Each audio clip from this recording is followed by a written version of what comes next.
Hello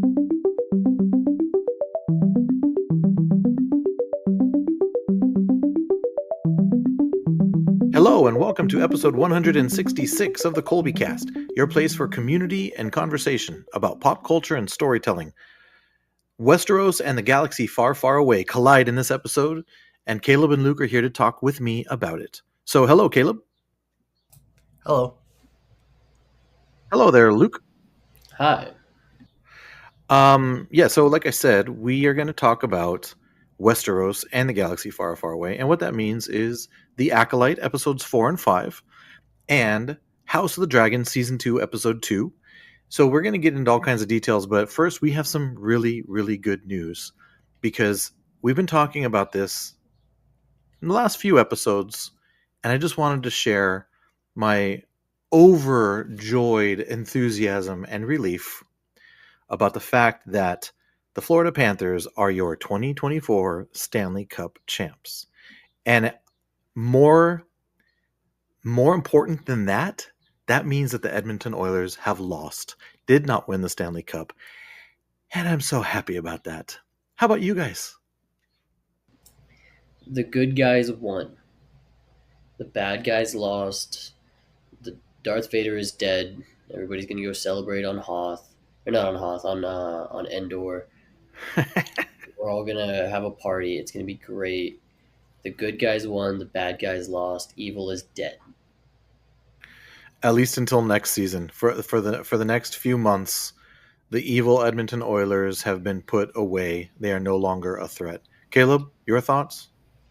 I'm very happy. I sort of stuck my flag in neutral ground on the last episode, but obviously I was quietly pulling for one over the other. I was just trying to maintain my sanity, if you will, because it looked bleak for a minute there. Um, I'm very happy. There are a lot of likable players on Florida and a lot of very unlikable players on Edmonton, but I'm just glad that a team with a good goalie finally won the cup again. Yeah, that at least for one season that puts to rest the whole can you win a cup with a mediocre goalie. Right now, the answer is no. You need an elite goalie, and Bobrovsky certainly was that. You mentioned unlikable players, and I couldn't help but think about the most unlikable of them, Corey Perry, and that statistic that I have to bring up right now, which is Corey Perry originally won the Stanley Cup with the Anaheim Ducks. Oh, I feel like I just House Cup vomited a doesn't little. count. Oof, I vomited a little bit in my mouth right there. But anyway, he did win the cup, but he is the only player in in NHL history that has played in the Stanley Cup Finals on 4 different teams and lost all those series every single time he has played. 4 out of the last 5 years, right? He's been in the Stanley Cup Finals with 4 different teams, and he's lost every single one of them. And I must say, couldn't have happened to a nicer guy. Yes, to correct it a little bit, he's the first player to play on 5 different teams and make it to the final, but he is the only player to lose on 4 different teams in the final as well. I don't know Corey Perry as a person. I don't know. I would never pass judgment on how he is or his character. All I know is that his body of work as an NHL player has him up there as one of the dirtiest hockey players in history. So the fact that he has, and he's getting up there, so he may not have many more seasons, if any more, in the NHL. And I will be happy when he retires, just because us being LA Kings fans, aka the superior hockey club in California. We have seen a lot of the Ducks and a lot of Corey Perry, and to see him lose in spectacular fashion was very happy. Made me very happy. The last thing I'm going to share about the Cup Finals before we move on is that I remember speaking just a few weeks ago, talking about how badly I wanted the Florida Panthers to make this the shortest series possible, and it looked like they were going to for a while. They went up to a 3-0 lead, and then they choked away and lost 3 games in a row. Had me nervous to the point where we were watching the finals, and Caleb made me laugh because we made him laugh, Luke. I was watching that game the other night, and I looked down at my watch, which not only displays the time, but it also displays my heart rate. And I was just sitting on a chair watching hockey, and my heart rate was 120 beats per minute, which was also like the heart rate of track and field athletes trying to qualify for the Olympics before they ran like the 200 meters. Yeah. And then Luke and I were super anxious and excited, and Caleb's over there just chuckling and laughing at us. I'm It willing to was bet that quite the those sight. Olympians probably didn't crack your heart rate when they were running.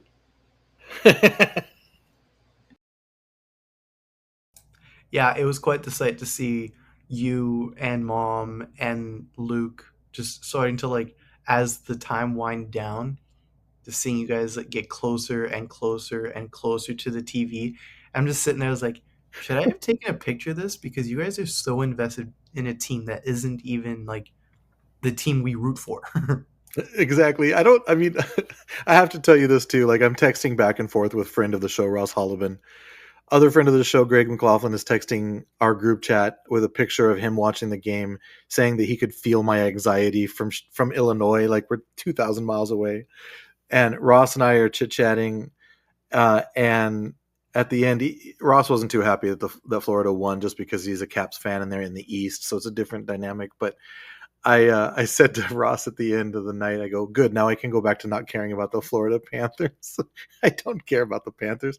Although we do want to extend our congratulations to also another friend of the show, Leo, who is in Florida and ended up becoming a pretty consistent watcher of hockey for the first time since the Florida team made the final. So congratulations, Leo. Nothing like watching your team win the Stanley Cup. It's pretty fantastic. But anyway, Not a bad there's time just to get into it. definitely, absolutely not a bad time to get into it. All right. So that is enough about the hockey. So now we have to endure a summer of no hockeys, and then training camp and stuff starts up. But hey, the But Kings at have New Jersey. least So just exactly. I was gonna say at least we get to celebrate that the bad man is gone and look at pretty pictures of pretty jerseys. pretty new jerseys to talk about, and I already looked, and their hoodies are like $70 with this new logo. The new If you old. think if you think that's expensive, I'm not gonna say it because it's outrageous. Uh, you should look up the authentic version of the jerseys, which is like supposed to be exactly what the players wear, right? You should look up the price for one of those when you have a second. I It's can four only hundred imagine. dollars. It's $450. You said? Yeah, Oh man, that's about right. Because I was just about to say that I got a one of those types of jerseys when I was a teenager for my birthday. It has like the game worn, blah blah blah. And back then, it costs I $30. want I was gonna say it was like 125, $150. It cost a sheep and a hen. You could buy a milkshake and a Coke for a nickel. How old do you think I am? I don't um, know, like I don't 200. want to hurt your feelings. So kind. So kind. Okay, moving on to the nerdery. Let's talk about House of the Dragon and the Acolyte. Do you guys have a preference which one we want to talk about first? Because I we are do. going to. So I was going to also say that we have done this before, where we've split up episodes and we talked about multiple things in the past. I mean, at one point we even talked about 3 different shows. So we respect the fact that everybody that is listening may not be a fan of one or the other. So you may be listening for the Acolyte and not watching House of the Dragon. Also, you may be watching House of the Dragon and not watching The Acolyte. Everybody's welcome. We are going to definitely keep them separate. We will not be getting in the way of each other. We'll stay on topic as best we can. You guys all know us. We're not the best at staying on topic, but we'll try not to cross the streams too bad. So we'll keep, when we talk about The Acolyte, we will keep it The Acolyte, so on and so forth. So you guys are voting to talk Acolyte first? Yes. I Let's have a do lot of hate in my heart and I want to let it out. it. Remember, last episode, I declared that this is there is no hateration in this dancery. So just a reminder, the Colby cast is a no hateration in this dancery zone. I have a lot of honest opinions I want to get off my chest. Okay, so we're gonna talk about the fourth and fifth episode in the and season one of the Acolyte. It's called Day, and the fifth episode is called Night. Um, I'm honestly, if you could just allow me to go on a little bit of a rant here, and I want to hear your opinion on this. I think we need to get to a place where they restructure the way that they do these episodes and the Disney Plus shows, not just for Star Wars, but for Marvel and all this stuff. Like these stories are too long to be a movie, but I don't know that they're short enough to be like a 12 episode or 18 episode TV series. So we get these 8 episode things, and I'm of the opinion that episode 4 and 5 should have absolutely been one episode. Do you guys share that opinion or not? I completely agree. Yes. Caleb? For me, it was. To be honest with you, I watched them back to back. It was great. I realized about halfway through night that everybody else on the planet who is as invested as we are definitely had to wait a week in between episodes, and patted myself on the back for my procrastination. So I don't know if it's because they think that people will binge watch these things. If they did that, then they would just release them all at once. I don't understand. Speaking of everything all at once, not the movie, um, The Bear is releasing its newest season, probably like right now, and it's going to be the full season. Oh, they're just dropping all of it. Did they Yep. previously do weekly? Nope.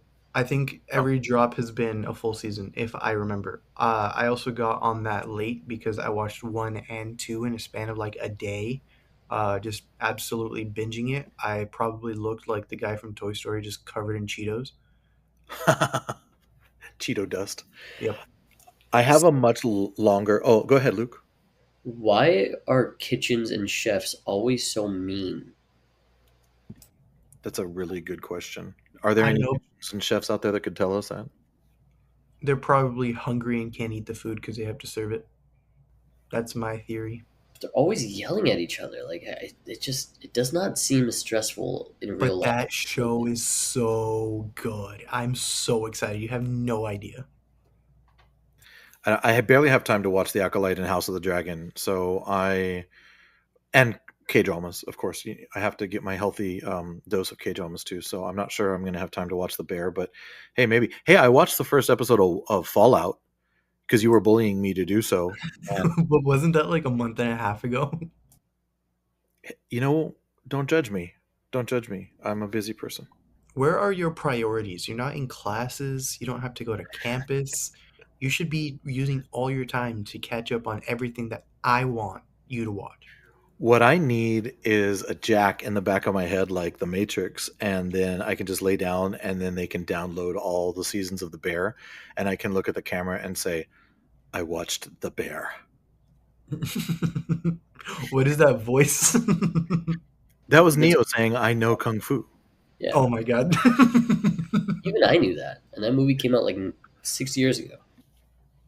You guys are not making it easy to get through 3 episodes of what I think is incredible television. I will say 2.5 episodes of incredible television, because episode 4 Ooh. of The Acolyte was 5 minutes of what and 25 minutes of me loving Star Wars because I love Star Wars. What I will say about episode 4 is that I think Kelnaka's house was really cool. I agree. I think, not sure if it was a downed spaceship. Did it look like that? Because it didn't look like he built it out of like material on Kofar. No, it looked sort of like something had collapsed on top of it. Right, like a ship crashed and then stuff. And then did you notice that the door that he had slid open and closed like Star Wars doors do, but it was made of Yeah, wood? yeah. It was like a motion sensor door. He also inexplicably had like the symbols from the Witch Coven like written on the walls. No real understanding as to why that is, but that's interesting. Thought that was interesting. There was also a very big explosion in Star Wars social media spaces, and I'm calling it Kiadi Mundi Gate, because any kind of controversy you have to add gate to because of Watergate. So Mundi Gate, Kiadi Mundi appeared in this episode. If you notice, he was standing around the hologram projector in the beginning of the episode. Yeah, pointy head guy. And all the people that are diehard fans of the Legends, where his birth date had already been established, like just started raising hell because it didn't go with the legend version of his age, because Was he's he supposed to clearly be alive. older or younger?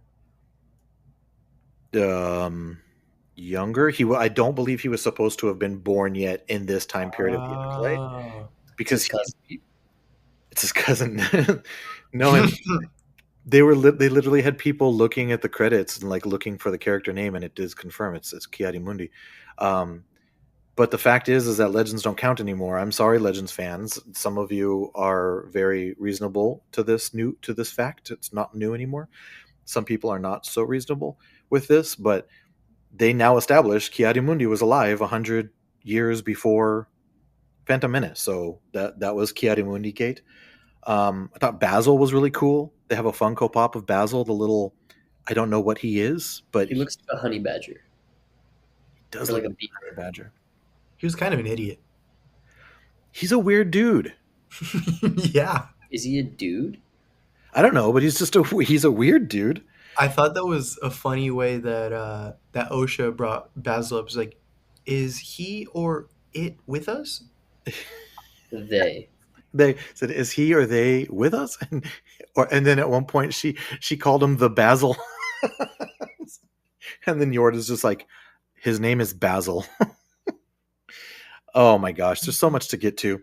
Um, Jackie says something to Osha in this episode that I absolutely loved, and there's a couple of different interchanges between Jackie and Osha that were cool, but this one was amazing. I really loved it. And she tells her that we're not defined by what we've lost, we're defined by what we survive. And then she says, "You've survived a lot." And at that moment, I'm just like, I'm all in.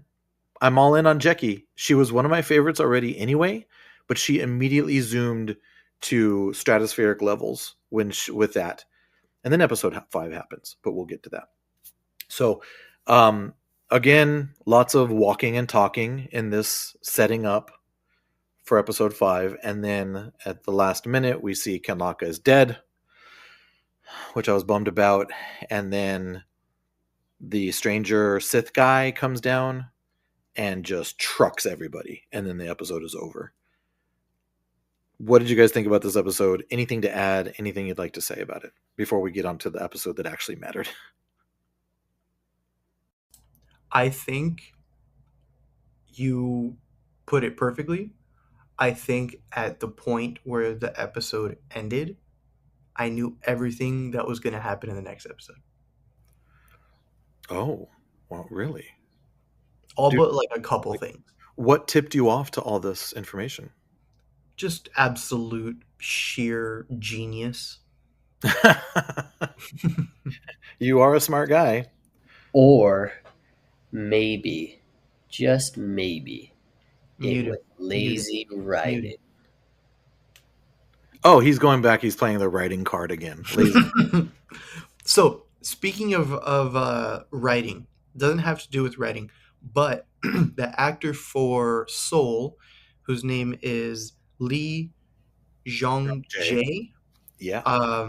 learned English for this role, and I learned that a couple days ago, and it made me appreciate his character more because I don't know the first couple of episodes if I thought maybe he was just making like an inflection with his voice. This was like a choice that he was making, but no, his English is incredible, especially for having learned it for this role, and it made me take a step back from being like, okay, his character's dialogue is bad or this that, but I don't think it is. I don't think it ever was. It was just like uh, an adjustment, and I don't think um, I'm going to be dogging writing as much. It's still definitely something that's tickling the back of my brain, not in the best way, but I'm gonna take a step back from that.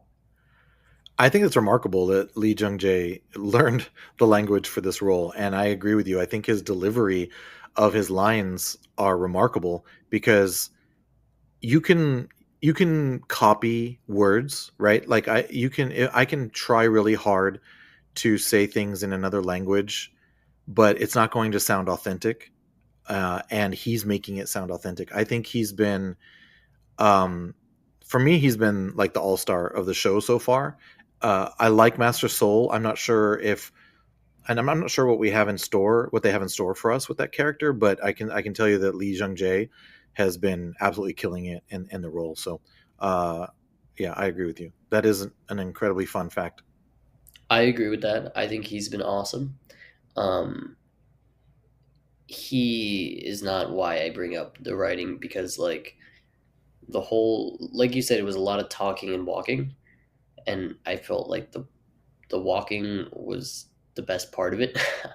um I don't know, it was just one of those episodes where I was just like please just do something else. Like it felt like the dialogue was just them saying what they had to say to get it out of the way. Yeah, Do you, I see you know what you what mean. I mean?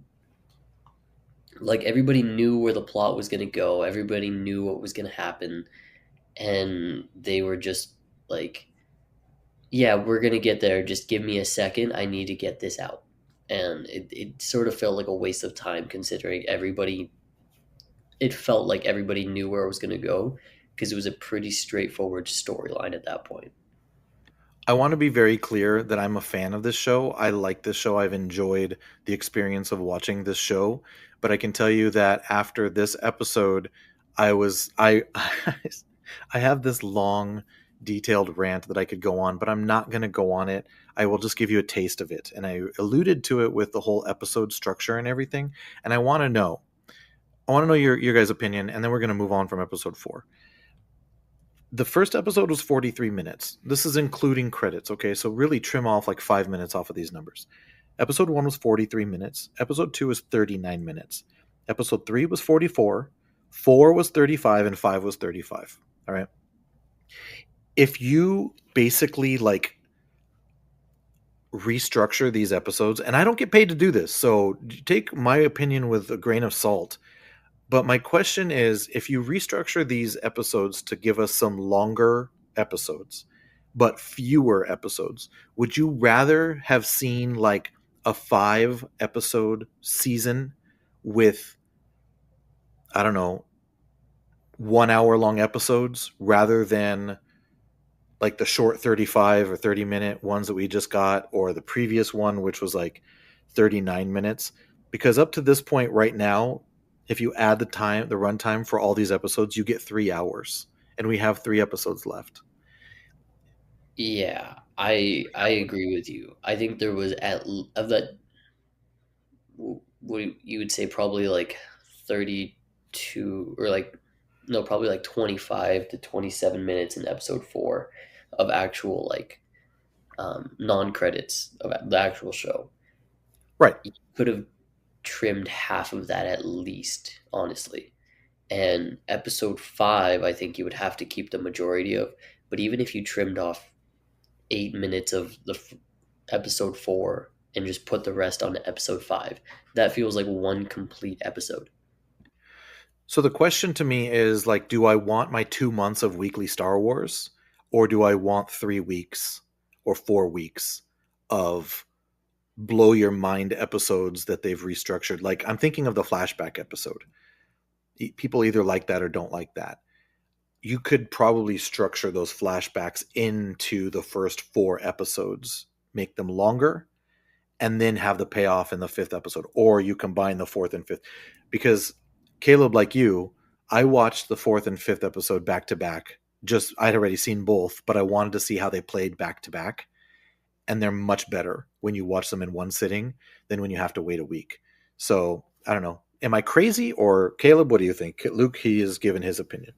You are crazy, but that's besides the point. I do think, as much as Star Wars enjoyers enjoy Star Wars as much as possible, I would take quality over quantity, and I would absolutely just nonstop talk about a 3 hour, 5 episode series for 2 months over something that's dropping technically 35 minutes of runtime per episode, but most of it, the last like 6 minutes are always credits, you know? I understood those types of runtimes when it was sort of like standalone episodes with like the Clone Wars and stuff like that, but this is very much not that. There's definitely a story to be told through the whole season, not just through an episode. And I think it would be better for, like you said, sort of like a short series instead of 8 weeks like we're doing. I mean, Last question. I'm Go looking ahead. at Andor right now, and I know it's not fair to compare every show to Andor because Andor is incredible. Sure. But 12 episodes in Andor. The shortest one is 37 minutes. The longest one is 56. The rest are all in the 40s or 50s. So it's not like they don't know how to do that. You know, the same with The Mandalorian. The Mandalorian has long episodes, and they're all around, what, eight episodes a season, and they're all upwards of 40 minutes. Yeah. Like, it's possible to do that, and you really can tell a lot of story in that amount of time. It's just a choice you have to make to do that, right? Yeah. I don't want to beat a dead horse and keep going on this whole series or season structure, but my last question for you guys, because both of you are a little bit cool on this on the show so far, do you think if they had done what I'm talking about and structured the episodes slightly differently, do you think that you would be enjoying the show more, even if it's just marginally, or Abs- not? Absolutely. Because I wouldn't be complaining about, an entire episode being, feeling like it didn't move the needle enough, because that would just be a short segment of an episode, right? Or, you know, we'll get into it in episode 5, but I thought the action was incredible, and it's really disappointing that we've gotten maybe, what, 4 or 5 fight scenes in 5 episodes, and only one of them was like a substantial time period. So I think the best parts of the show are the shortest amount. Gotcha. Caleb, what about you? I think I would have enjoyed it more because a time crunch, regardless of what your profession is a huge motivator. You need to put out what you think needs to be put out. You need to finish the super most important things. And for a showrunner to prioritize X over Y versus X, Y, and Z being in it to fill time is always going to be a better product. Maybe not as deep of a story, but it sort of forces you to put a better pace to it. Like episode 5, the end of 4 to the majority of 5 was incredible. The pace was awesome. It Yep. was, no pun intended, night and day compared to the rest of the series. Um, Nice. but yeah, that was just, again, that sheer and utter genius coming to play again. Um, but if you were to have that sort of pace, I'm sorry, if you were to have that sort of series where you have less episodes, you would have this pace earlier and for longer. So that's just my opinion. Like you said, that we don't get paid for it. We just get paid to talk about it. Yes, your check to us is in the mail. I signed it for you. You want me to use a check or Venmo? Yes, both. Well, thank you for going along with that little conversation. I do think that there's value to it because, in my opinion, Lucasfilm and Disney as a corporation is still trying to figure out how to make these streaming shows work. And I think that they learned a lot with Andor, but the Acolyte was well into production already by the time Andor hit the quote unquote airwaves. I guess they're not the airwaves anymore, but the streaming. So we'll see if anything changes going forward, but I do think that it's a valid discussion. But let's talk about episode 5 specifically because you guys already alluded to it. Um, I've seen a lot of opinions about this show, and I have my opinions about the show. And like I said, I like the show. I'm enjoying seeing the characters. I'm enjoying the story. But I have to tell you, and I have no idea what you guys think about episode 5. We have not spoken at all about this. And I'm going to go out and be a Sith and speak in absolutes. If you didn't find some kind of enjoyment in episode 5, like jaw dropping, wait a minute, what are we watching here? Then you're just being a dishonest Star Wars watcher. Because that was one of the most entertaining episodes of television, regardless of franchise. I was engaged every second of that show, of that episode. We're talking about episode 5 Night. And like I gasped. And this is why I started the show like this. I said, Westeros has met the galaxy far, far away. Not only in the fact that we're going to be talking about the two shows in this episode, but in my opinion, this episode of The Acolyte Night is as close to Game of Thrones Star Wars we will ever get. Because it reminded me, and I'm being totally honest, you can agree with me or not, it reminded me of when I watched the episode of Game of Thrones that had the Red Wedding. It literally reminded me of that. I could not believe what I was seeing. Don't spoil the Red Wedding for anybody. I'm just telling you, you guys know what that means. Yeah. I felt that way. And that says a lot. It blew me away. Absolutely blew me away. What did you guys think about it in general? I thought it was almost a very good episode. The weaknesses for me were two things. One, it was really good, and you're gonna hate me for saying it, till the characters open their mouths. No, I understand what you're saying. I do. I You know totally what's understand what you're you saying. know what's so funny? I've been debating since before we recorded if whether or not I was gonna say what I was gonna say, and just to piggyback real quick before you continue, Luke, is I had the same thought. It's like, wow, this is a really good episode, and then they just open their mouths. Like that's the exact thought that I had. Yeah, seriously, no, because the action was incredible. I mean, the lightsaber work was as good as we've ever seen. The fighting was incredible. I thought especially with it happening at night, the contrast, they did a really good job of making it look dark, but you could still see everything clearly, which is really hard to do. I thought the action was incredible. I see what you mean about. I mean, we're just gonna go right into the spoilers of all the dead Jedi like that. You don't you don't see that. That doesn't happen, right? So No, you don't. so seeing all those dead Jedi was very stark. But the second weakness I saw in it was I didn't care about those characters enough to be really taken back by it. Like just the fact that they were Jedi, that meant something that they died because you don't kill Jedi. Jedi are unstoppable, right? Um, Yeah. and for one person to do that is like wow. But it made me wish that I'll say it selfishly that they did a better job of making me care about these characters because the only one that died and I was like no was Jackie. When Jackie died, I was like, "Are you serious? Like you finally give her moment in the sun, Oh, so good. and what an incredible fight that was." I mean, she was a Padawan. She was holding her own the whole time against somebody who just mowed down like 7 or 8 Jedi, Yeah. and she was the only one where I really felt something. With all the rest, I was like, I don't even know what your name is. And then when Yor died, I was like, okay, you know, that's a character, and I know him, but I didn't feel much. And I think that if they would have done a better job in the other 4 episodes, this episode absolutely could have been Red Wedding esque, where you're just like, at least for me, where you'd be like, wow, what just happened? What did I just watch?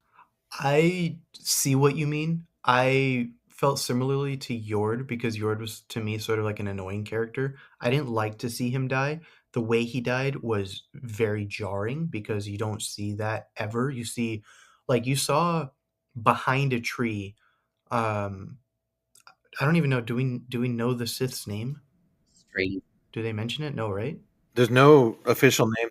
The only name we know now that they've revealed who he is, the other character is Kamir, but I'm not sure that I mean he's a swindler. Like he's trying to hide his identity, so that's probably not his real name. So people are just calling him the Sith. Gotcha. I'll call him Kamir anyway. When Kamir, like, he chops off two of their heads, assumingly behind a tree, after he literally like Jedi kebabs them, and that was like, I was like, oh my, that's the first few. I didn't really need to be attached to the other Jedi who died, because I always understand in like war movies and all that stuff, when a lot of people are meant to die, they're gonna have sacrificial characters, not ones that you need to understand. Just understand the tone that that scene is setting. So it would have been really cool to have a little bit more of a uh, attachment, I guess, to them. But I think the attachment that I had was like, okay, these are Jedi trying to help Soul and help the greater good. And then the way Yord died, like I said, like it was just jarring. And then it just ripped my heart out when Jackie died, because, like Luke said, it was an incredible lightsaber battle. It was toe to toe. They were doing everything. And then though, like, he stabs her like 4 times. It wasn't just like, "Okay, you're dead." It's like, "Okay, let me just boom, boom, boom. Let me make sure like the people who are watching, who I know are watching, understand that I am not a joke." I didn't know what happened until the lightsabers had retracted and they disappeared from her back, and all I saw were the three smoking holes. And I was like, did I just see what I saw? Of course, I was like this, like just like recoiling back, Yeah, looking through your fingers. holding my head. Yeah. I'm going to echo everything you guys just said. One of the things that I think is funny is that I see some people out there calling those Jedi that didn't even get names, they're referring to them as red shirts, because I guess there's a thing in Star Trek when you see a whole bunch of like people that you don't really know, you know they're going to die, and most of all the time they're wearing red shirts, where the other characters, like the main characters, are wearing other colored shirts. So they called those Jedi red shirts, which I love, and they didn't even give them names. Most of them didn't even get speaking lines. So we sort of knew what was coming. As soon as we saw the Sith lowering himself down at the end of episode 4, we're just like, oh, okay. But no one saw coming what ended up happening, which was losing two main characters. Whether you're a fan of Yord or not, he's a main character in the show. We're all a fan of Jecki. We lost Jecki, and we hardly knew her. Uh, so that was the shocker. And I actually read a really interesting article in Entertainment Weekly just today, and it was all about this episode of the show. And they interviewed Leslie Headland, they interviewed Manny Jacinto, Daphne Keene, all these actors that are playing these roles, and it was very enlightening. So if anybody's out there that hasn't read that, go check it out. It's not hard to find. Just Google Entertainment Weekly Star Wars. It's going to pop up. One of the things that Leslie Headland said that I found very interesting was she didn't try to hide the identity of the Sith character very hard. That wasn't a goal of her when she was writing this. I think people had known for weeks, like they'd been speculating from the time that the trailer came out, that this guy was the Sith. I didn't want to believe it just because I figured it was, I'm sort of contrarian when it comes to that. When people are giving their internet opinions, I just sort of like go the other way and be like, nope, that's not how it's going to be. So I was completely wrong there. But she mentioned that she put the breadcrumbs out there pretty obviously for people to see, because she wanted the episode where his identity was revealed. She wanted to make it a shocking episode, but not by the reveal. She wanted it to be a shocker, because of the carnage, because of the death, because of specifically the death of Jecki and Yord. That was the big shocker. So, I mean, mission accomplished in my opinion. But I did want to ask you guys your opinion about who the character is, who the stranger, the Sith is now revealed to be Kamir. I know leading up to this, Luke, you literally told me, I hope it's not Kamir. You weren't going to be looking forward to that fact. So now that it's revealed, what's your opinion on who he is now Hashtag that's after so this episode? Acolyte. It's so fitting. It feels like such a good representation of my opinion of this show. almost good until you shot yourself in the foot, right? Like, if they were going to make him the character, that's fine. I don't know why they had to make him such like a weirdo goofball, and I have an answer it, for it you, takes away but go from ahead. some of like how sinister he is, because I thought they had the potential to make this like a really cool character that has like deep dark Sith ties. And to me, that kind of character doesn't just like confuse somebody for their twin. And if they're going to try to play the angle like he knew what he was doing and whatever, I didn't really buy that. I don't know. I'm not a fan of it at all. Caleb, how about you? I never watched the series in its entirety. It was another show that I would walk in, sit down when you or mom had it on. But I know Kamir's actor from The Happy Place, The Good Place, The Good Place, yeah. Manny Jacinto. Manny Jacinto. I only know him from that. I cannot recall, and I might be just forgetting, I cannot recall him in anything else. So when I saw him in this, I was like, okay, that's sort of a weird like casting. I didn't think that a goofy, joking, like quirky type of guy was going to be in something that And he was had supposed to Sith be a ties very too. Like serious he was role, if you even, will. before he revealed himself to be, the main Sith, he was helping and he knew who that person was and all that. Exactly. So by the time that in episode 4, Kamir's character was like stuck upside down, being abandoned by May, showing Yeah. that doubt, like, okay, I don't need to be here anymore. I can be with Osha and betray, so on and so forth. I was like, okay, he's the Sith. There's no way he's not. That's just sort of like what I deduced. And then when his helmet came off, I almost like scoffed, not in like a oh good bad way. It was just like a okay, yeah, like I'm right, sure, great. But Right. I think he did a good enough job to be intimidating again until he opened his mouth. I just can't help but hear the dorky little, just like absolutely. Well, what's the word I'm looking for? Where you're just like innocent, you don't know what you don't know. What is the word? I mean, Well, if you're trying to describe his character from The Good Place, he's just a moron. He's just a lovable dum dum. yeah, that we'll go with moron. I just couldn't help but hear that voice. And that's just how I am with a lot of characters. Like, it took me a long time to take John Krasinski seriously. It wasn't until I watched A Quiet Place a couple years ago that I didn't see him on the screen and think, oh, you're Jim, you know?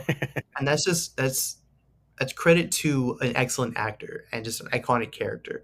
But by no means is Kamir's character in The Good Place an iconic character. It's just a character that I associate him with. But I feel like Luke, in the way that like it was almost really really good, and then I just couldn't take it as seriously as I wanted it to until it like he just sort of popped off and killed everybody. So I was like, okay, let me just take a seat, and watch what's happening in front of me instead of just preemptively judging it. So I am good with it, and I didn't want it to be Kamir. And I see what you both are talking about his mannerisms and the way he delivers. He's got a very distinct voice. Like his voice is higher on the pitch level. Like he's you think of a villain, you think of like Palpatine or do it. He's like a guttural, low, menacing. His voice is not that way. His mannerisms are don't can be. I can see how they can come across as being a little bit. I don't know what the word is. It just like comical, right? Because he's so good at doing that. He is so good at being clumsy.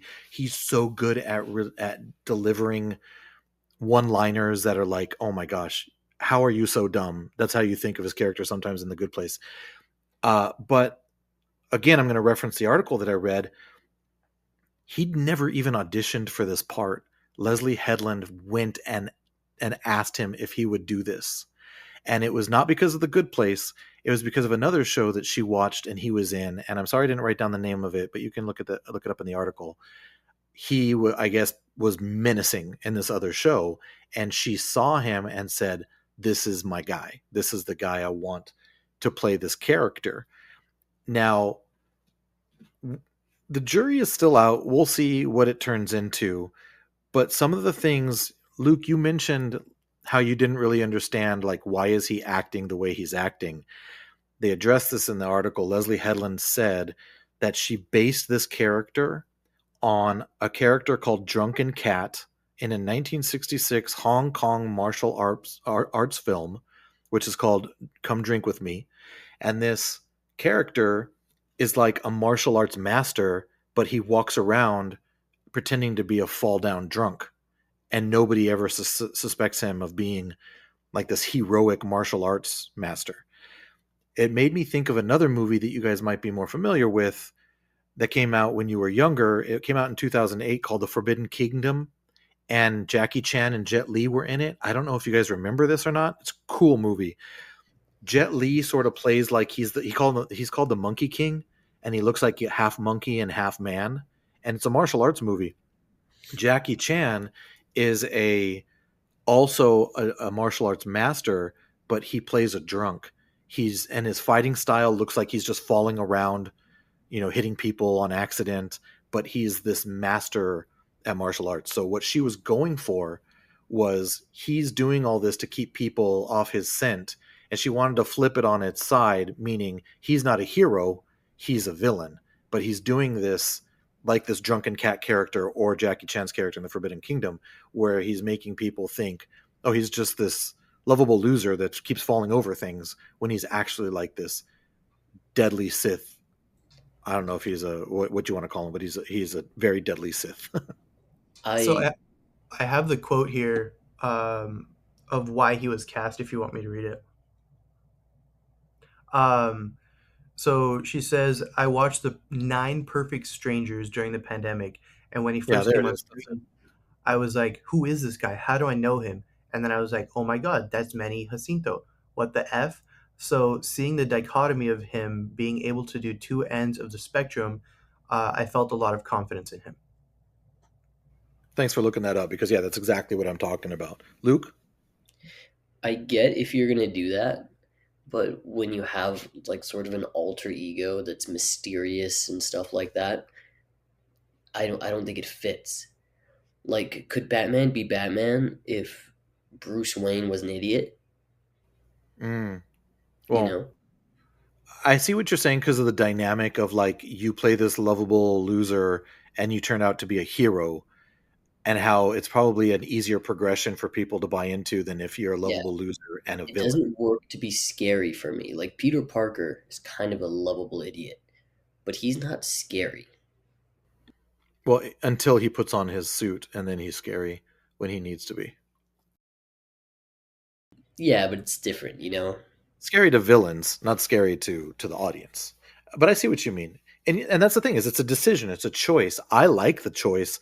I understand it, but I also understand that it's not going to work for everybody, and that's cool with me. I'm fine with that. Um, we'll see. We still have 3 episodes to go, so we'll see if what we're talking about wears off. One of the things I thought was super cool was, did you notice how he was defending himself, not with his lightsaber, but when a lightsaber would hit his helmet or his arm thing? Did Yeah, you that was guys catch cool. on to that? I couldn't help but think of just the precious metals that are like vibranium and what is it? What is Wolverine's? Adamantium. Yeah. Adamantium. I always forget that.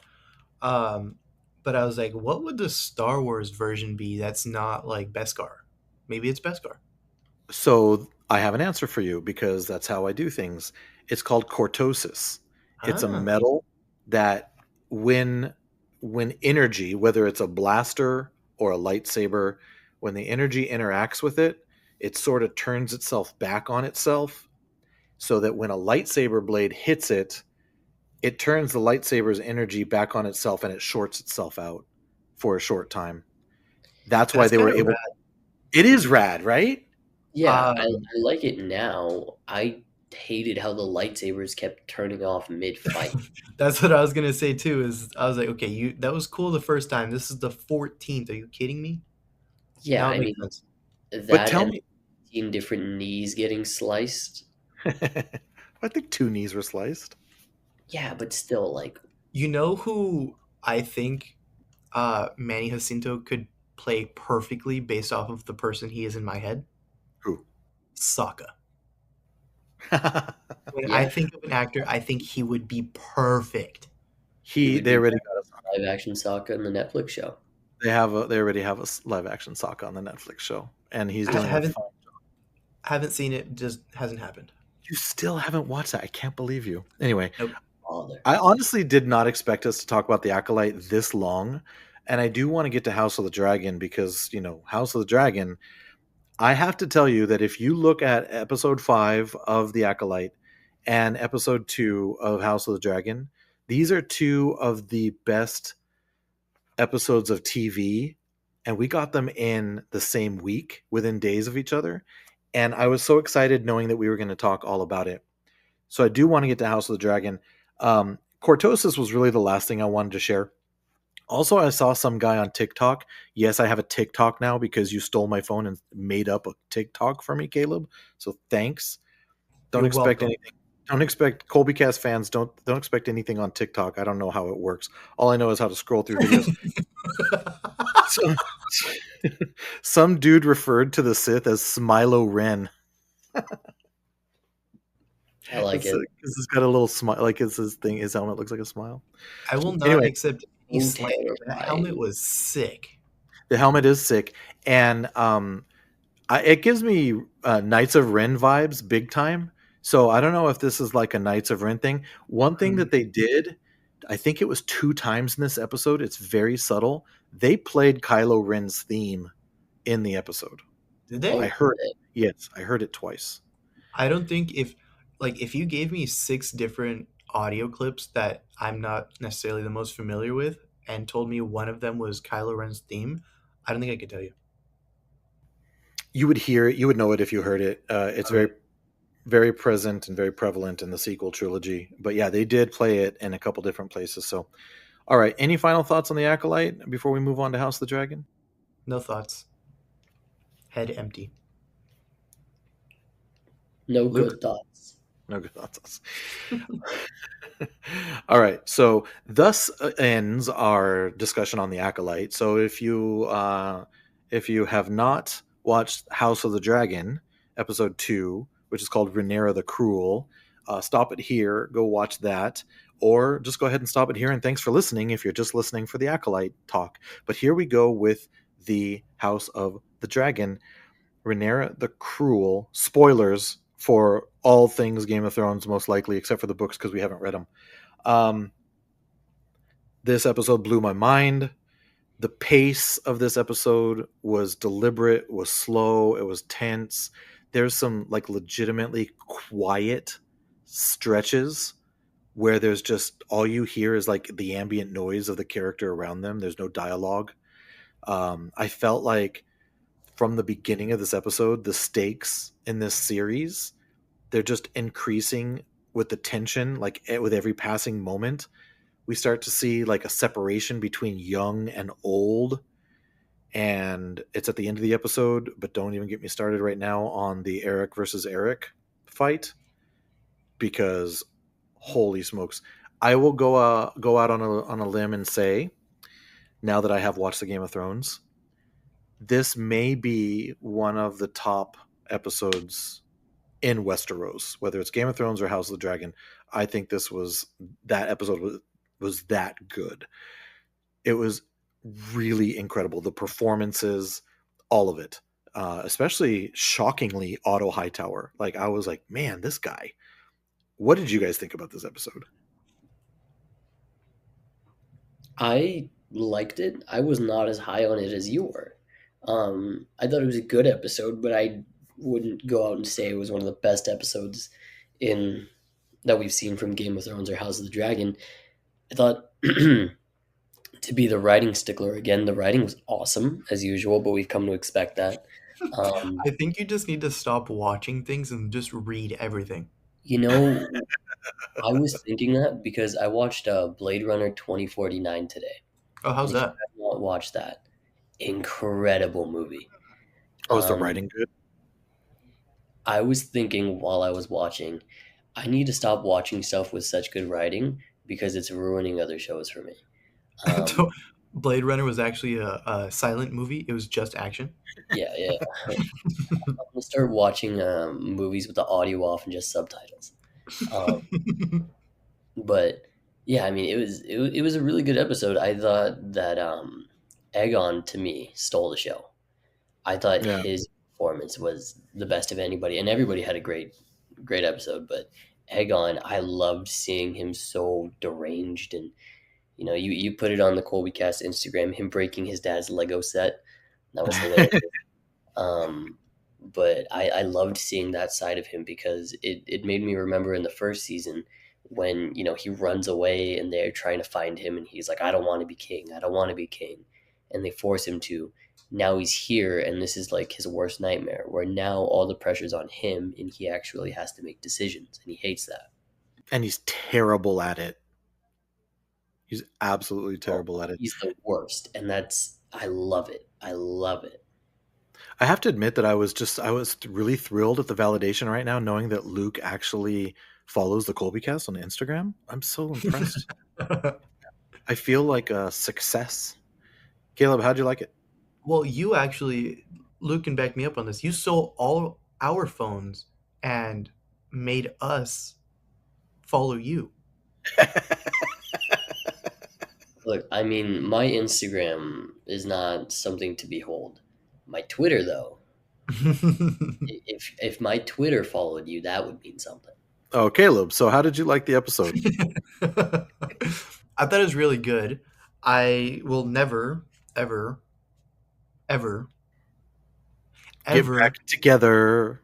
ever say anything good about Otto Hightower because hate that guy. Um, I I loved seeing Damon being Damon Oh my because for gosh. just the longest time now, he has just been Rhaenyra, what can we do? What can we do? Sitting there, crossing his legs, sipping his wine, and now all of a sudden he loses it. And he just throws the wine glass, he throws the pitcher, he slams his hands down, and he can't help it. And I think right now, it'll change in a day, it'll change in a minute. I think Rhaenyra, no, Rhaenys is my favorite character. She is the best. She's on top of everything always. Rhaenys is awesome. Yeah, I agree with you. Going back to the Damon comment though, Damon, you know me, I'm very proud that we don't have to throw an E on our podcast. We don't go the explicit route, but so I can't really use the word that is that I'm thinking of. But in that council meeting where Rhaenyra has been briefed on what had just happened in Westeros, and she's mortified, and Damon is just sitting there like all casual with this bleep eating grin on his face, Yeah. Smug, and then smug. hmm, He looked smug smug. as a bug in a rug. He is He's just just like there twiddling his thumbs. I could hear him in his brain going, "Nobody can see me. Nobody can see me." And then she sits down and she looks at him and she sees his face. And then that's what I mean. This is an example of what I meant by the performances in this show is our next level. She looks at him and then just does a real subtle like double take and then just looks closer at him and then it cuts Yeah. to their conversation. Oh my Yeah. god. It was very much come to the principal's office. We need to have a talk. Absolutely. And then he just plays this truculent teenager, which is like, it was a mistake. I'm sorry. Can we move past this? It was a mistake. Hey, Not I my said fault. I'm sorry. It's not my fault. Not my, It's not my fault. Incredible. Incredible. And then how he goes from like just casually sitting at the table to Rage Damon throwing the cup or hitting the cup and then going up and like moving towards her. And then she flinches because I had this flashback back to where the terrible monster that he is, choked her last season. But then he like grabs her by the head and is all like soft and caressing and reminds her who put the throne on your head. I'm like, you're a The crown. snake. You yeah, the crown. A You throne on your head would hurt.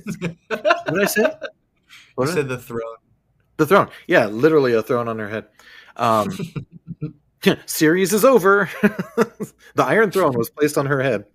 Um, he is such a snake, and I love how she called him out on it, and then brought her dad into it to the point where he just stormed off like a defeated teenager. Like he just got on his bike and he rode away. That's what he ran again. That is the perfect way to put it. I loved seeing Aegon be Aegon, but I still can't help but seeing a just a moody little teenager. Him and Damon have that same characteristic, but I don't know what it is about Aegon where I'm like, okay, you're going to do something crazy right now, and then he just goes, "Mommy, mommy, no." Well, he is like half Damon's age, so Oh He is yeah, a loser, Aegon. by no means am I comparing them as people. I'm just saying they have that similarity.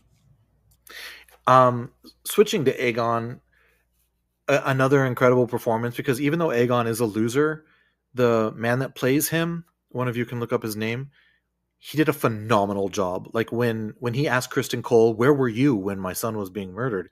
and Kristen has nothing to say because he was in bed with the guy's mother. He Woof. just says, I was abed, sir, or your grace, or whatever." And he goes, "A bed? A bed?" And he just says a bed so angrily. And he's so thirsty for blood.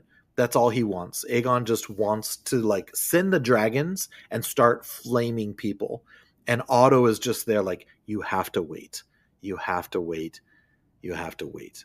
And I'm telling you, Otto and his manipulations with the propaganda about like, okay, we're going to turn this into a smear campaign for Rhaenyra and have this funeral, and we're going to put the gentlest souls in the realm behind this child who's lost his head. Can I tell you that I did not need to see him on that casket? Oh my god. And then it got worse because the bumpy roads were making him move. My I god. swore his head was gonna pop right I off. was so scared that was going to happen. I was so scared that was going to happen. I'm just looking forward to the day when we can stop talking about a child's beheaded, uh, the fact that a child was beheaded, just because like it has to stop in episode 3, right? Like now the poor baby is done. Like he's There's had his no way. oh god. I Until think until the next absolutely repulsive thing that makes your stomach turn happen, that will be the main topic. But with that being said, knowing this show, we're probably gonna have something even more disgusting to talk about in an episode. yeah. Well, I mean, for me, it was nowhere near as grotesque, but the whole Eric versus Arik fight was very emotional Oh and my god. very that was gut wrenching for me because here these. Go ahead, Caleb. You know what's so funny before you get into the real stuff?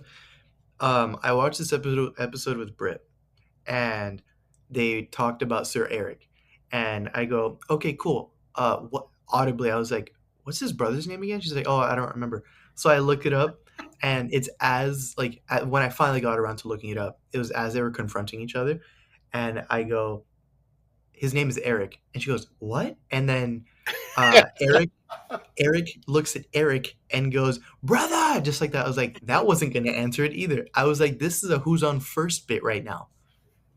Sir Eric? No, he's Sir Eric. I'm Sir Arik. It's an A and an E, and it means nothing when you're just saying it. Yeah, exactly. It's not like they emphasized Ark and Eric. They just said Eric the whole time. I'm gonna I, have to look back. Oh, go ahead, Luke.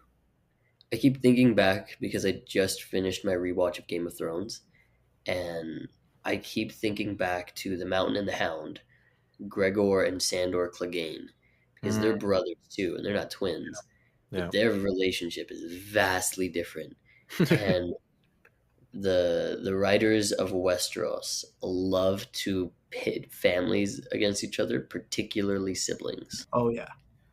Well, and of course, me being the dad of you two, seeing these two brothers fighting each other was very emotional for me. And it was just I think it was the director said in the little featurette that they have after the episodes about how she viewed this fight as like a love story, and I couldn't really follow her logic.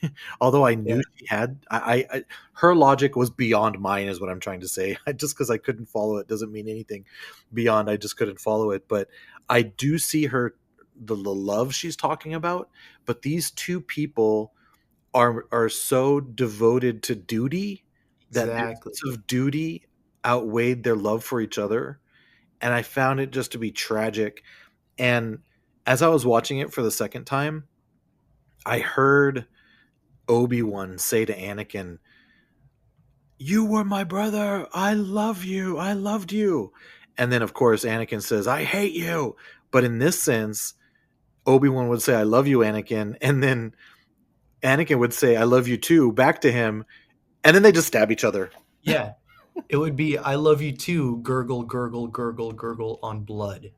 And I really think that they need to work on their armor, because like I didn't think swords were just supposed to, maybe they knew where to go, but like they just stabbed one of It them, doesn't. fell on his own sword, and the other one he just stabbed right through the armor.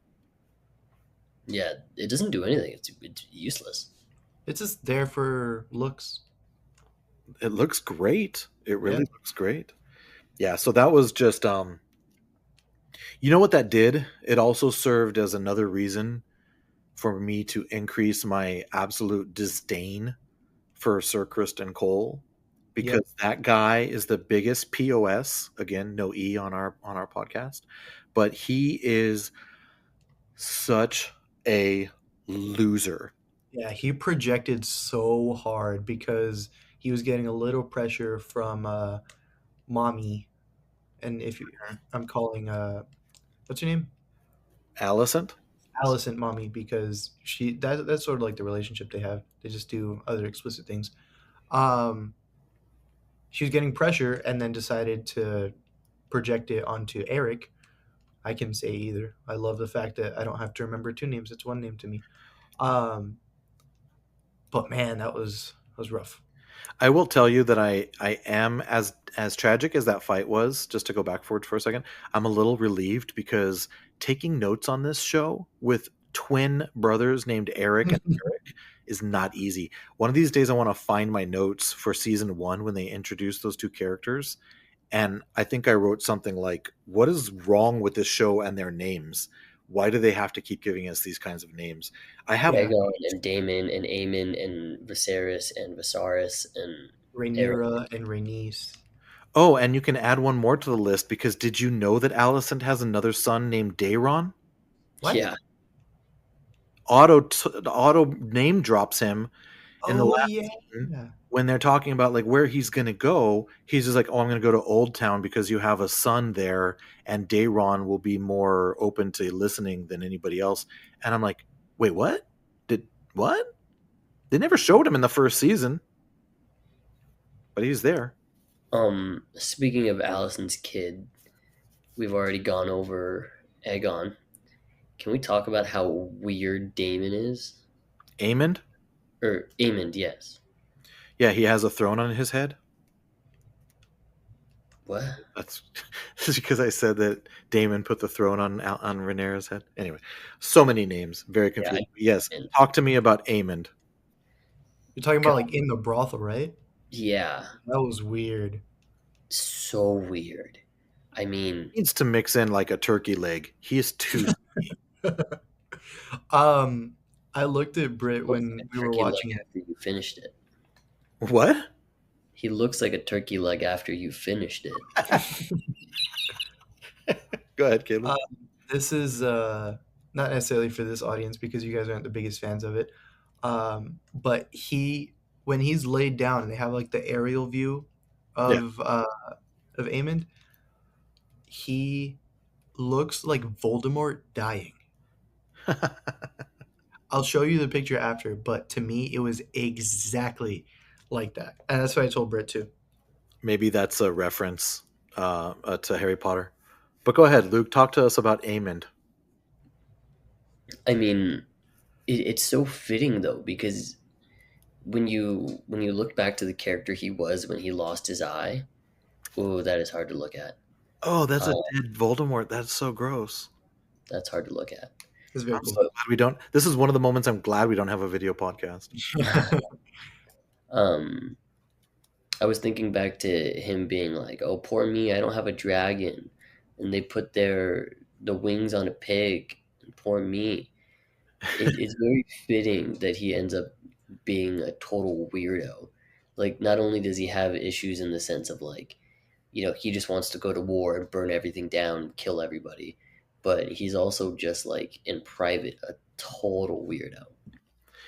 I found it so interesting that first of all, we learned that he regrets Luke's death. Like there was some question, like, okay, was he actually happy with this, or what, or was he what? But he regrets it. That was interesting, and he has I no reason thought to lie such to that woman. So I thought that was such a well written portion, like that line specifically, because he regrets it, but he doesn't have remorse for it. He regrets like the things that came from it, and that's it. yeah, that's true. And then I also find it interesting that this woman that he's with, um, really is talking to him about how his decisions and the decisions of the people around him, basically the people in power, affect the small folk. And I found that so interesting that he would have anyone in his life take that position with him and be like, "Hey, your decisions affect people that you'll never meet." And I think that that's such an interesting dynamic, and I wonder if that means anything for him as a character going forward. But yeah, he's an odd. And then the fact that they follow that scene up directly with Hugh, our guy Hugh, that went to the king asking for money. We get this scene with him and his sick child and his wife, who was at the funeral, by the way, and they're hard up for money. They don't have enough money to heal their sick child. So it was just like a punctuation mark at the end of the sentence after that lady says to Aemond what she said about the small folk. Then we get a scene about the small folk. I thought that was interesting. And another reason why I think that this episode is just so good. But speaking of weirdos, talk to me about Laris, because Laris, this series Littlefinger, he just casually walks around with a bag full of torture devices, and then the one dude, the one scene that blood is in, he just sings like a canary. He just like, no, put those away. You don't need those. Yeah. And then That's he so goes, Egon though.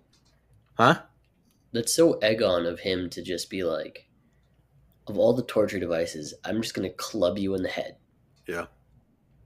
yeah, I thought it was really well done because he's very much like, okay, I'm still gonna keep Aegon in my pocket. I want to torture him.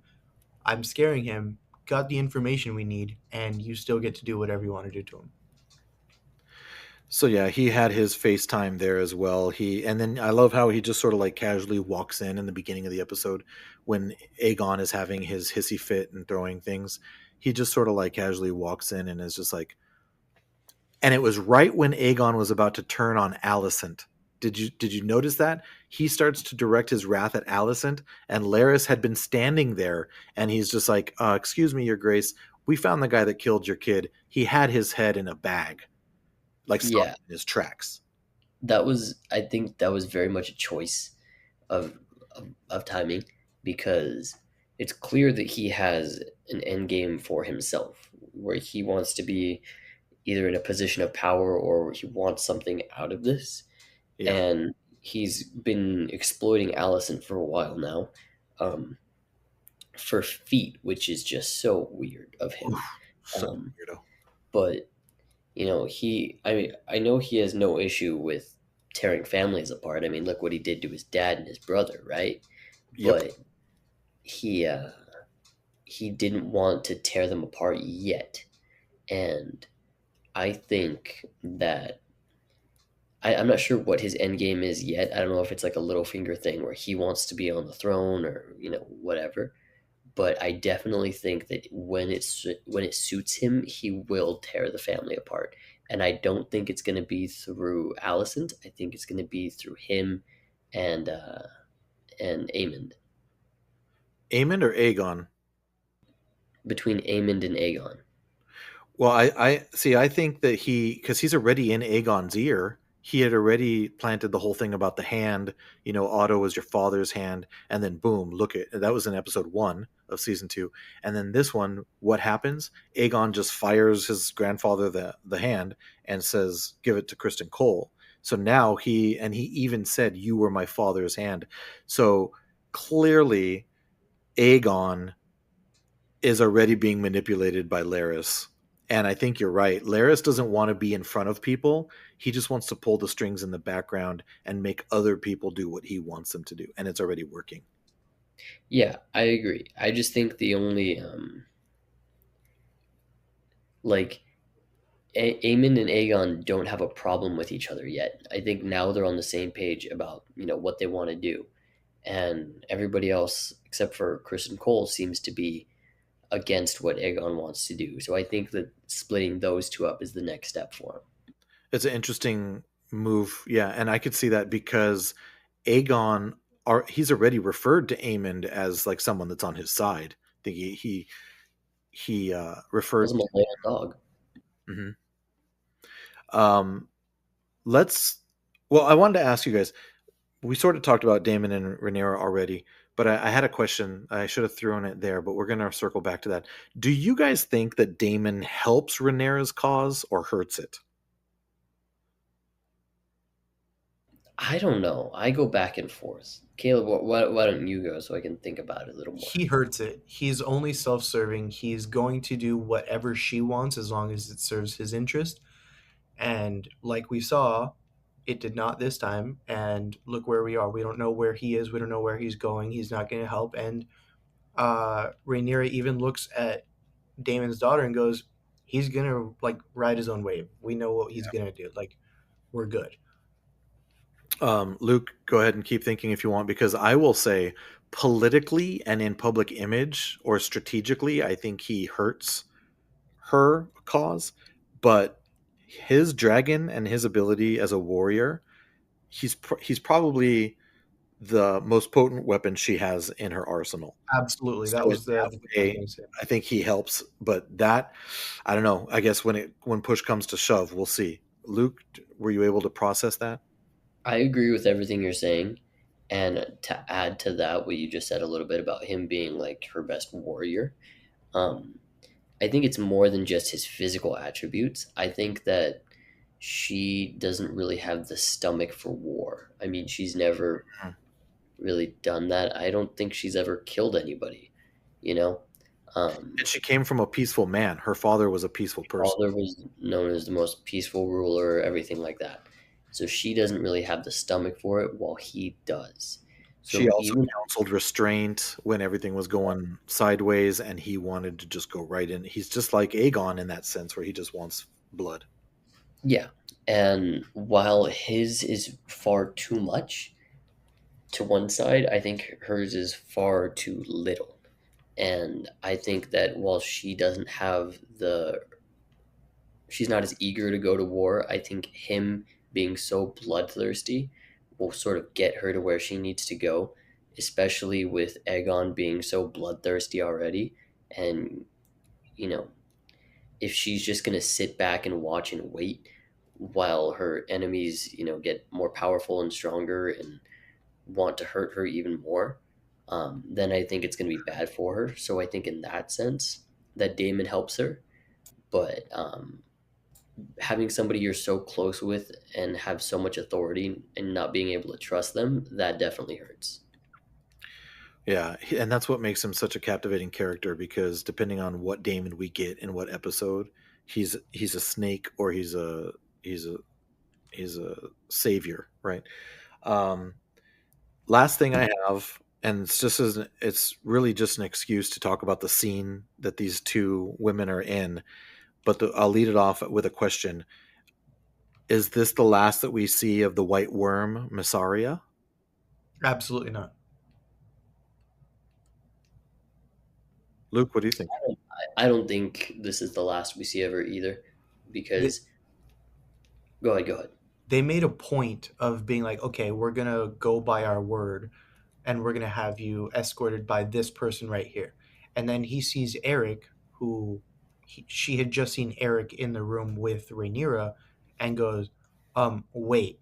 And you see her body language, her whole body turn and start to go in the opposite direction.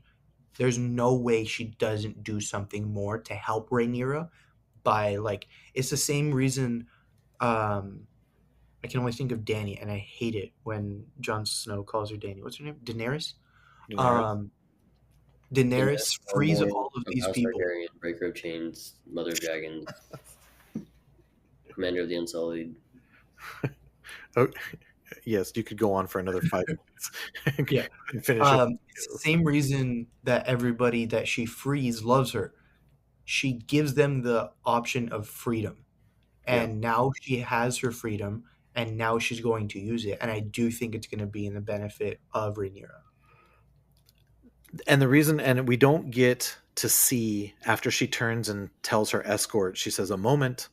We don't see what she does, but I really think she saves the day because we don't have any reason to think that the good Eric is going to show up.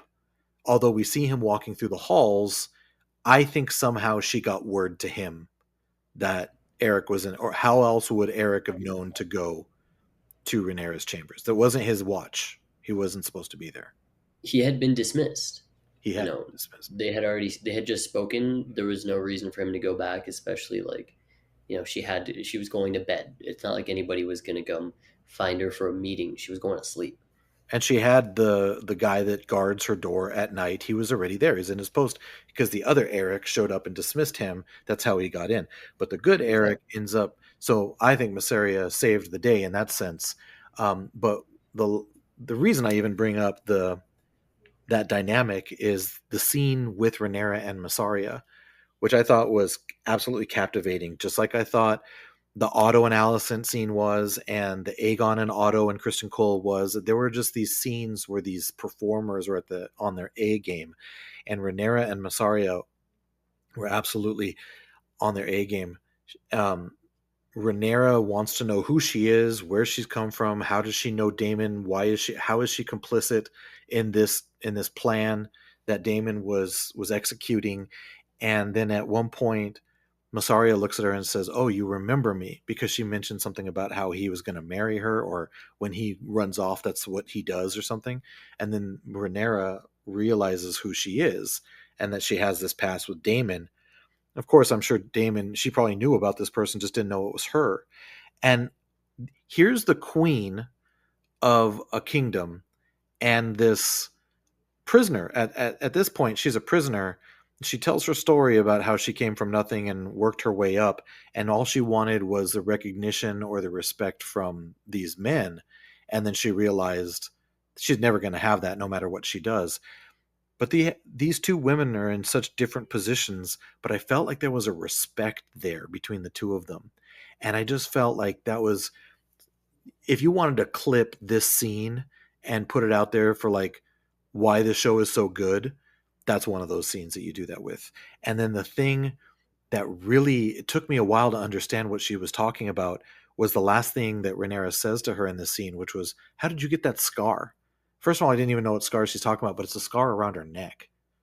And who knows if she was a slave at one point and had chains around her neck? Who knows if she was choked by some person?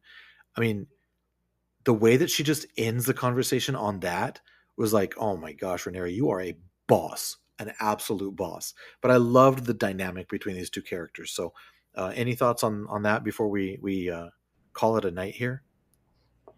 Yeah, I think that they made a point of that intentionally. I don't think that they are gonna, just leave it at that. I mean, they very well could, because if this is the last we see of her, she ended on a high note and she ended on a memorable one too, and I think she's pretty deserving of that. Um, but with regards to her relationship with Rhaenyra, I think that she gained a lot of respect for Rhaenyra for honoring her word. And I don't think that she's just going to be like, okay, now I can go on my way. I think she's going to see that. I mean, she made it clear that, she thought that she was doing what was right, but she said it herself. She was better off being a whore, or she might as well have just stayed a whore, or something like that. Mhm. I think Yeah. now she sees with Rhaenyra what she was trying to do all along, she now can do in service to Rhaenyra. And just to add to that before you go, Caleb, which is, yet she's the kind of character like Varys that looks at the shifting sands and goes to the firm ground. So Yeah. she could be loyal to Rhaenyra, but she's smart enough to know, like, I have to outlast this. So if it suits her needs, she could totally go and support somebody else. So, Caleb, your last thoughts on that? Yeah, the last thing I'll say is, doesn't she have beef with the Hightowers? She does. Yeah. Because it I was think Otto that, that kicked her out and got her arrested. So, yeah, I think that's enough motivation on top of all the other things we've said, and they've done a good job of making us notice in showing her loyalty while as long as it lasts to Rhaenyra. yeah, this show is top notch television, and it's just really, I have so many thoughts about watching The Acolyte and House of the Dragon at the same time. But we've talked enough about these for one episode, almost two episodes really, so we can share those thoughts on another episode, because this is what we do on a weekly basis. We talk about this kind of stuff. So thank you all for listening, and if you're new to the program, we appreciate you coming along and listening to what we have to say about nerd stuff like Marvel and Star Wars and The Acolyte and House of the Dragon and all these kinds of things. So thanks for coming along and listen to us. Tell a friend if you don't mind, and rate and review the podcast, because I should be saying that more often and I never do. So we appreciate it. All right, guys. Anything else? Last thoughts, or are we done? We're done. So for Caleb and for Luke, this is Colby reminding you not to be a thoughtless, feckless, insolent pup. You can find the Colbycast on Twitter and Instagram at the Colbycast. If you're wordy, like me, you can send an email to thecolbycast@gmail.com. Please subscribe to the show and leave a review on your favorite podcast app or wherever you listen to podcasts. This podcast is not endorsed by anyone or anything for that matter. It is intended for entertainment and informational purposes only. All original content of this podcast is the intellectual property of the Colbycast, unless otherwise indicated. That'll do, Donkey. That'll do.